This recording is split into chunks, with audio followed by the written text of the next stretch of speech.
Hi, my name is Tony Laudner. I'm the Director of Operations for Clear Lake Schools in Clear Lake, Iowa. So when I first started working here, we had what's called a seclusion room.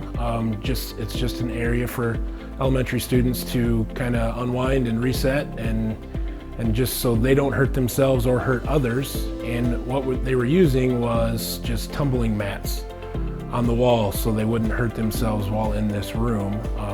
A lot of the times those type of items ended up getting thrown at teachers, thrown at people. It just wasn't working. So the principal asked me to do some checking and some things on it. And to me, it seemed like gym mats is really all we really needed to attach them to the wall. So I did a Google search actually, and that's how I came across Greatmats. Great company, told them the dimensions, told them every little thing about the room, and they shipped them right to me. The room is about 10 by 10, and I would say it took me and one other guy, we got it all hung up and put together in a couple hours tops.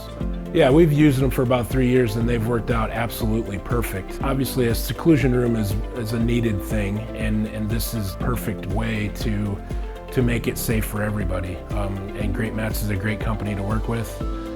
Give them the dimensions and they design it. And yeah, I would highly recommend Greatmats from here on out. Greatmats is a national flooring retailer. Contact Greatmats for free samples, free design help, and live customer service today.